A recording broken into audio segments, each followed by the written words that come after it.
Hola tout le monde, c'est Aladin et dans cette vidéo, je vais vous montrer comment on a pimpé cette suite parentale en réalisant deux arches comme celle-ci, en mettant les moulures du côté de la tête de lit et le tout habillé d'une belle peinture avec de superbes effets.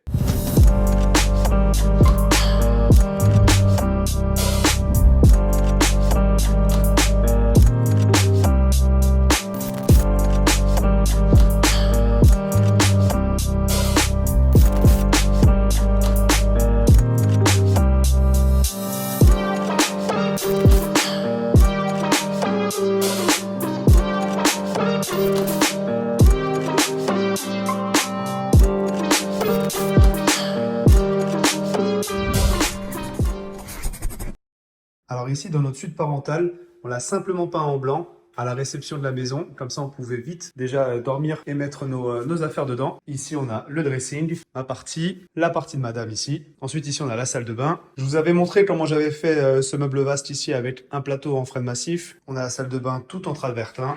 Et ici, la douche encastrée. Alors ici, normalement, il y a une porte qui s'ouvre à l'intérieur. Mais vous imaginez bien que quand la porte s'ouvre, moi, je suis trop collé. J'arrive même pas à me brosser les dents. Je suis obligé de me décaler comme ça, d'être sur le côté. Ou alors, je suis obligé de rentrer et de fermer la porte derrière moi. Ça commençait vraiment à me saouler. Donc, c'est tout simple. On va faire sauter cette porte. Donc, à la base, j'avais prévu, moi, de mettre, du coup, une porte coulissante qui va coulisser vers ici, une porte en applique, pour pouvoir quand même fermer. Mais on se rend compte que finalement, on ferme jamais la porte. Si jamais il y a une porte à fermer, ce sera directement celle de la chambre. Et ici, j'ai chauffé madame pour qu'on fasse une arche, là, qu'on fasse une ouverture à l'intérieur de ce muret. Comme ça, non seulement on verra un peu plus le luminaire, on verra plus clair dans le dressing. Et du coup, je lui ai également proposé de faire la même arche ici. Donc déjà, on va devoir dégager ce cadre de porte. On va commencer par la partie facile. On va commencer par faire l'arche ici. Je vais vous montrer comment je vais faire. Alors, pour couper les arches dans la chambre, je vais me servir de ce carton ici de mes panneaux solaires pour tracer à l'intérieur un gabarit. Le gabarit, je vais ensuite le fixer sur le placo et je pourrais faire ma coupe tout autour. Alors mon arche, je sais qu'elle fait 89 cm de large ici. Ensuite, j'ai pris le milieu de mon 89, ça me faisait 44,5 qui est juste là. Et je suis monté à 44 cm qui est la hauteur de mon arche. Maintenant, je vais utiliser cette baguette en plastique ici pour donner la forme. Et là, j'ai madame, elle va tracer ça tout autour.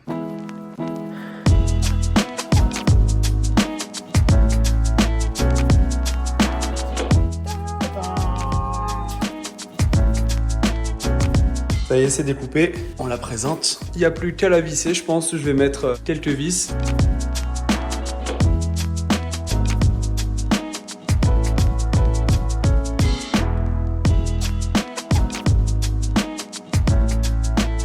Ici, on est à l'intérieur du dressing. Pareil, j'ai fait la même coupe. J'ai mon rail au milieu. Il était vissé là, le placo, donc maintenant que j'ai dégagé ça. Ici, vous voyez, j'ai un peu de jeu.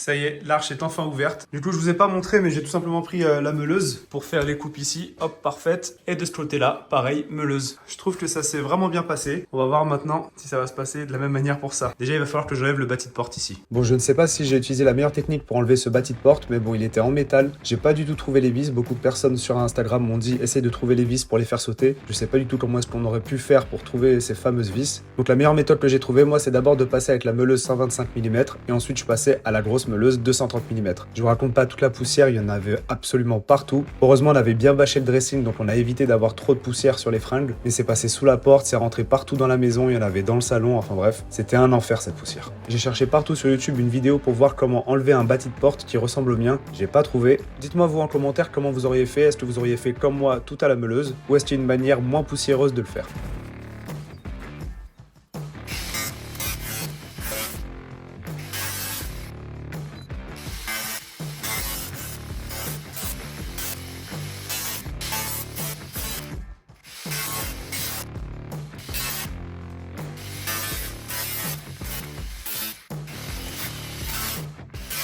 Le sponsor de la vidéo d'aujourd'hui ne pouvait pas mieux tomber puisqu'il s'agit de la marque Emma. Ce sont les spécialistes du sommeil, d'ailleurs leurs matelas sont les plus récompensés d'Europe. Mon choix s'est arrêté sur le matelas hybride 2, 25 cm d'épaisseur, 3 couches de mousse. On reste au frais toute la nuit et ce que j'adore c'est que lorsque l'un de nous deux bouge, ça ne fait pas bouger l'autre. Et ça je vous assure que c'est un détail qui a son importance. L'amélioration de ma qualité de sommeil est vraiment bluffante, je fais mes nuits d'une traite, même en seulement 7 heures de sommeil je suis parfaitement reposé, alors qu'à contrario avant je pouvais dormir 8 heures et me réveiller encore un peu fatigué. Voilà, j'ai sauté, ça tourne dans ma tête.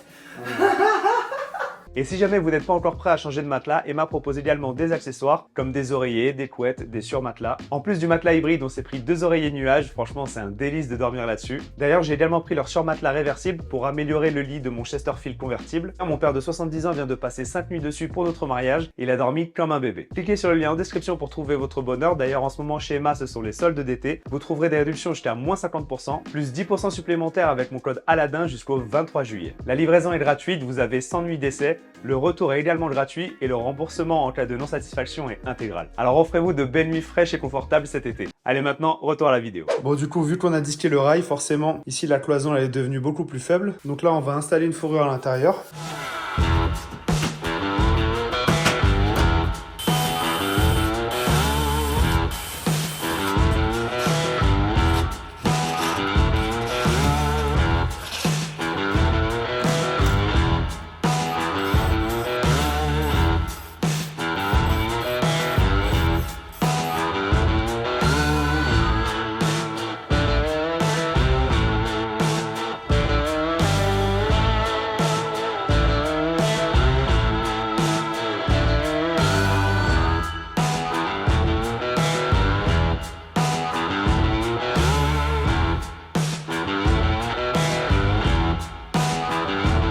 Maintenant que toutes les structures sont renforcées, il est temps de couper le placo. Donc là, c'est de la BA6. Je dois couper des bandes de 75 mm. On va couper 3 bandes. Je vais juste d'abord ici enlever le bord aminci qui risque de me gêner. Donc j'enlève le bord aminci, 5 cm, et ensuite 3 bandes de 75 mm.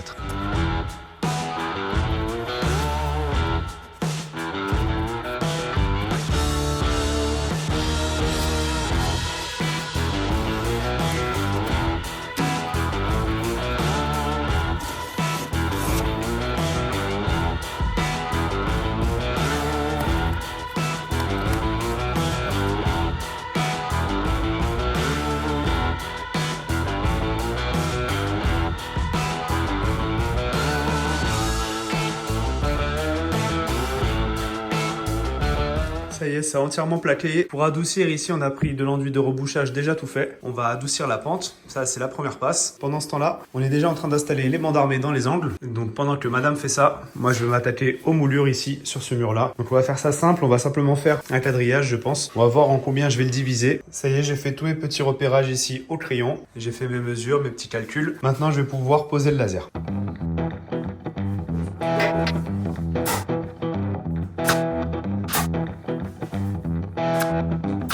Une fois que les bandes armées sont bien posées dans l'angle, on va maintenant faire les arrondis ici. Je sais qu'il existe de la bande faite pour les angles. On n'a pas ça dans notre Leroy Merlin à côté. Du coup, on prend de la bande armée et on coupe la moitié à la cisaille.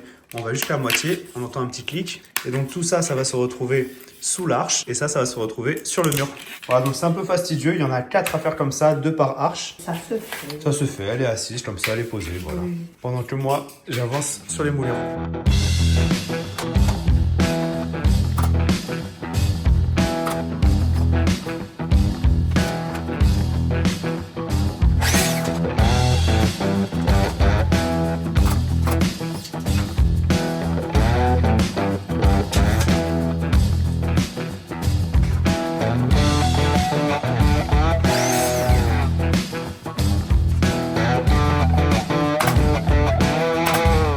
On est en train de mettre en place la bande armée qu'on a courbée. Bon, après, il y a du travail de ponçage. Hein. On va devoir bien lisser comme il faut et tout poncer derrière.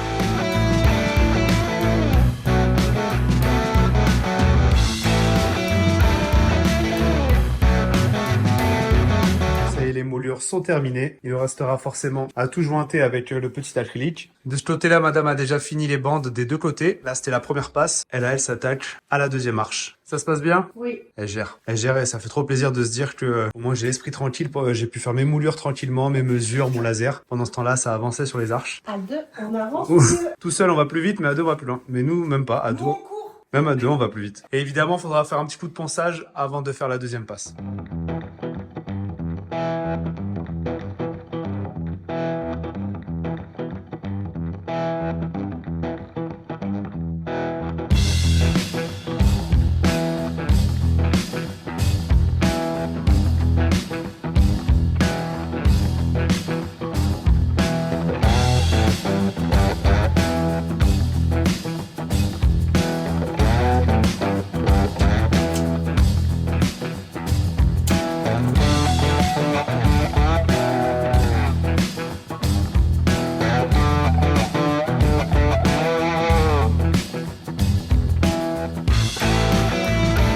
ça y est, on a terminé tous les joints acryliques autour des moulures. Maintenant, on attaque la deuxième passe sur les arches.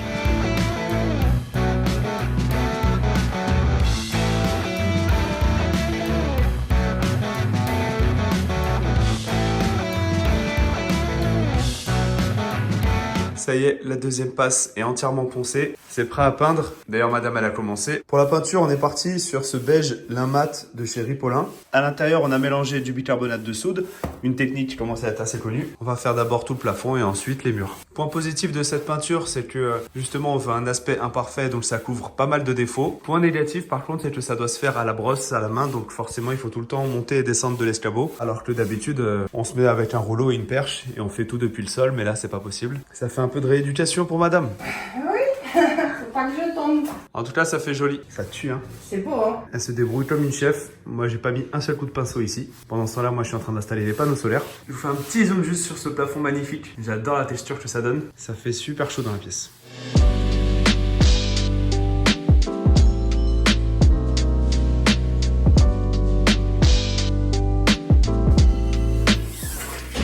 Waouh, ça s'ouvre super bien. Et après, ça fonctionne aussi à la descente. Ça va, t'es content de lui? Oui.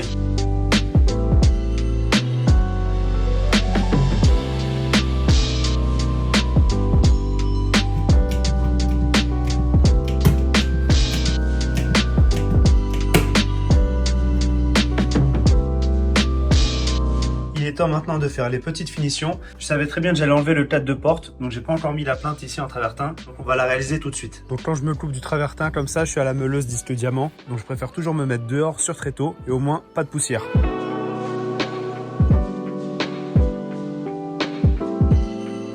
Pour fixer ma plainte, même si c'est de la pierre, je vais pas faire de la colle à carrelage juste pour ça. J'utilise de la colle polymère. Honnêtement, ça tient tellement bien qu'un simple cordon comme ça suffit largement.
Voilà, j'espère que cette vidéo vous a plu. Si c'est le cas, mettez un pouce bleu. Comme vous le voyez, même si on pense qu'on a fini la maison, on cherche toujours à upgrader les pièces. De toute façon, ma petite femme a plein d'idées dans la tête, ça fuse constamment. Donc abonnez-vous si ce n'est pas encore fait et moi je vous dis à très bientôt pour la prochaine vidéo. Ciao!